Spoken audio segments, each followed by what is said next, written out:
Sebaran kali yang kedua, bos. Kita tengok kali yang kedua. Mana ikan pendatang ni? Mana ikan merahnya ni? Merah emperor. Merah emperor mana ikan merah emperor? Allah masuk ke sini, Mak. Sebaran kedua. Lah. Tempat dia lari, bos. Wow. Aktiviti menjala pula, Pahal. Allah masuk ke sini, Mak. Yang makan kalbat. Wow.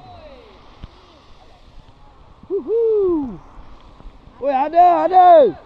Woo. Ada saiz. Ada saiz. Oi, boleh goreng. Okey tak? Sana. Hello. Sampai cek. Wow. Oi, lambat Oi, tilapia. Tilapia boleh goreng. Kita goreng. Besar lah dia.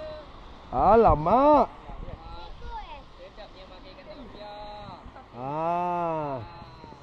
Kita cuba dulu jala dulu. Oh, ini senang kata jala anti kumpau. Alamak. Kalau nak anti kumpau, jala kat sini. Masih ada. Yes. Allah SWT, Mak. Ini kali ni mesti banyak, confirm.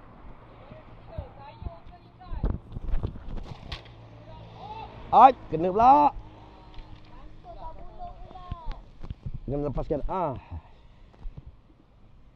Ayo. Susah betul nak adjust. Kita naikkan kiambang dulu lah.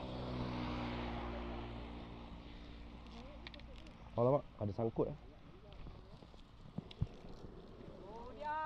Woi, ada barang. Sekejap. Alamak. Bantuan.